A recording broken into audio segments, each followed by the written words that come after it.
This is the Nokia Lumia 630, a mid-range Windows phone by Nokia, and this is the first Windows phone to come pre-installed with Windows 8.1 update. This is Ranjit and I have been using this Nokia Lumia 630 for about 3 weeks now, and I'm going to give you the pros and cons of this Lumia 630 in this video.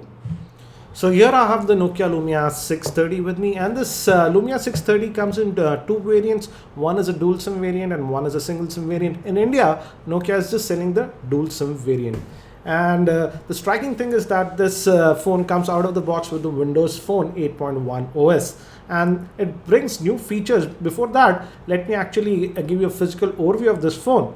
It sports a 4.5-inch screen and it's powered by a quad-core processor. That's the Qualcomm-based Snapdragon 400 processor clocked at 1.2 GHz. But the RAM on this is just 512 MB. And if you notice, we don't even have any front-facing camera. And another thing that I noticed is that this phone does not have any ambient light sensor. So you need to manually adjust the brightness like this. Fortunately, it's Windows 8.1, so you have quick toggles. Right now it's on low, it's medium, and this is high.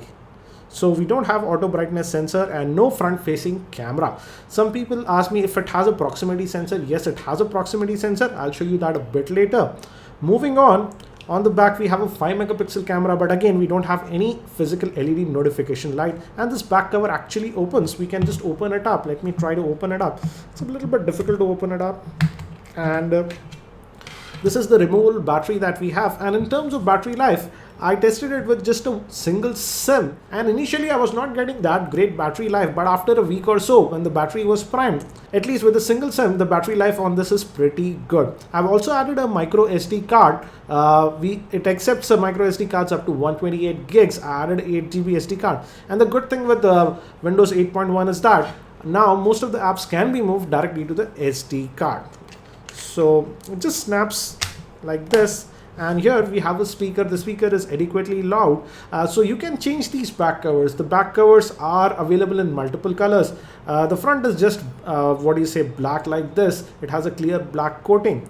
And the screen quality is decent, I would say. Pretty decent viewing angles also. And if you notice, it does not have any physical buttons. The back, this is the Windows button and this is the search button, are part of the display. So in terms of hardware, I would say it is a successor to the Lumia 620, but Nokia skimped on features. The Nokia Lumia 620 had a LED flash, a front-facing camera, but we don't have that on this. So in terms of hardware features, it's kind of a downgrade, I would say. And but again, in overall performance, the phone performed brilliantly. I'm using this phone now for about almost 3 weeks, and the phone with the quad-core processor performs pretty well, even though it has just 512 MB of RAM. And now as it runs Windows 8.1, we have this notification tray. You can just pull it to get all the notification. For example, if you get a missed call, email, etc., all will be displayed here, and you can dismiss those notifications or directly jump from here. Actually, I have made a separate video regarding the new features found on the Windows Phone 8.1. You can check out that video for more info. So overall, I would say it performed pretty well and it ran Windows 8.1 very well. It has Internet Explorer, the new version. Let's just fire it up and let's just go to our website, that's tech2buzz.com. It'll just load. Again, if you notice, it does not have that auto brightness sensor, so you need to constantly adjust it. That's the con in this device.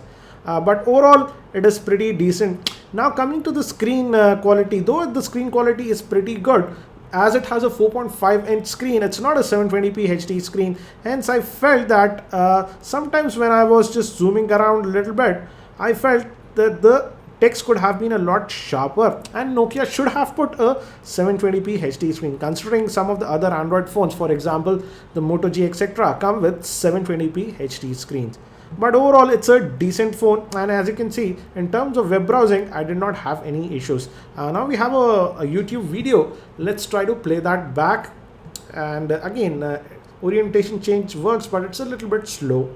Let's just play this back now, and I'll try to maximize the volume. Hi there, this is Ranjit from tech2buzz.com, and I have the Sony Xperia Z1 with me. So as you can see, we're going to do the full in-depth review for this flagship Android phone. It works within the web browser, so that's nice. So let me get out of this one.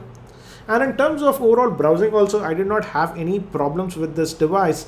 Another good thing is that, let me just actually show you the messaging app.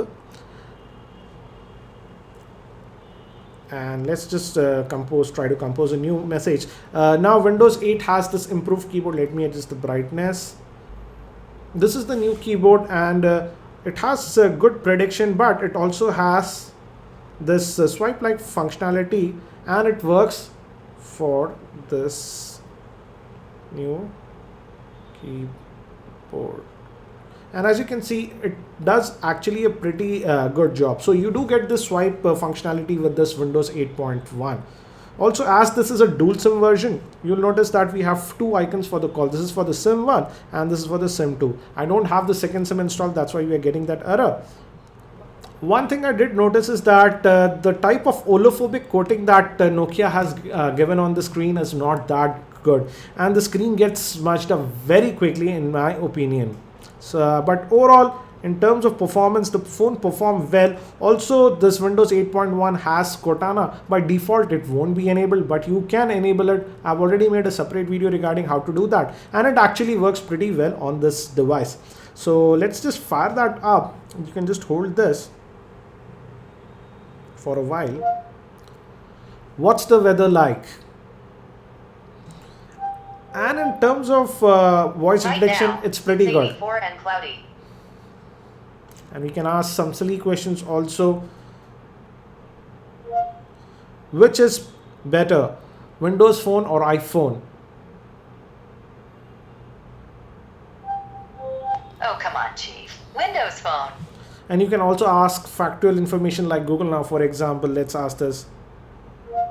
What's the height of Mount Everest? 29,029 feet. You can also make voice calls, etc. For example, I'll just say, call my wife.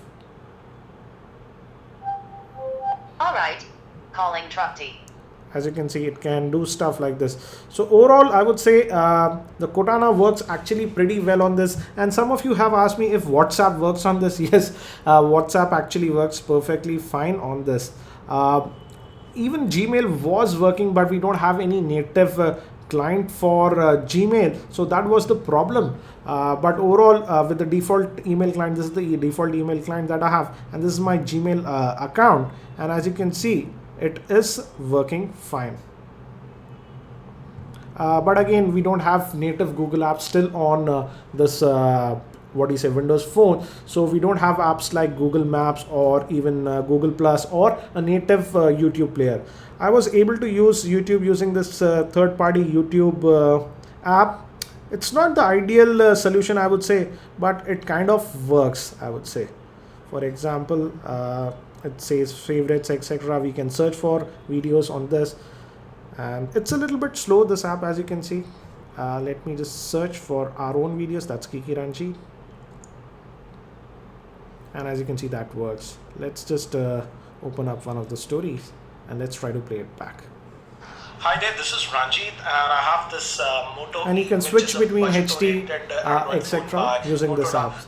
So again, the app selection with the Google properties are still an issue with Windows Phone. And in terms of apps, I would say I was able to find most of the apps, but again, if you have some niche applications, those are still not available on Windows Phone. So I would suggest that overall the app selection has improved a lot on Windows Phone platform, but still it's not comparable to Android or the selection of apps that we find on iOS. Now moving to the camera on this is a 5 megapixel shooter.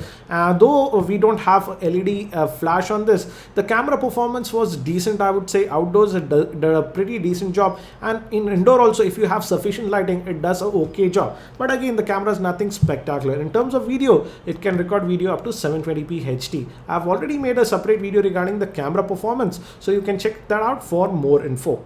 Another thing is that we do get the superior Here Drive maps with every Nokia Lumia device, and that actually works pretty well. Also, we do have this Bing Health on this, and this device has a built-in pedometer, so it can track the number of steps that you have taken. Again, you'll notice that some of the apps do take some time to load on this phone. I have noticed that, and especially if you do some multitasking, it can take some time. For example, looks like this app has crashed. Let's just go back. and you can hit this back button for a while and you can get to the last apps, and you can just swipe away the apps that you're not using like this, and it can be killed. So I felt that though Nokia says that this phone works well with just 512 MB of RAM, but I do notice a little bit of sluggishness when you do some multitasking with this device. And also I noticed that I have used Windows Phone 8 earlier also. With this 8.1, when I do this animation, sometimes it is not as smooth as it was on Windows 8. There is some slight stutteriness sometimes. Now coming to gaming, here also I had some decent experience. I could play some decent games with this. Even heavy games like Asphalt 7 worked, but not all of the games are compatible with this one because it just has 512 MB of RAM.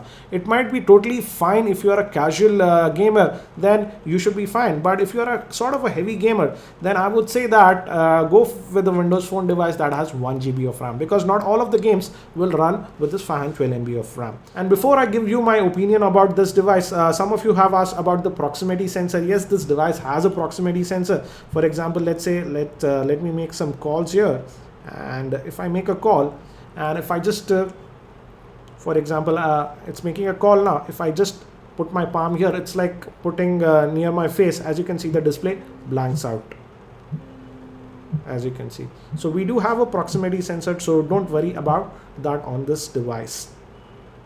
So what do I feel about this Nokia Lumia 630? As you have seen from the video review earlier, overall it's a decent phone.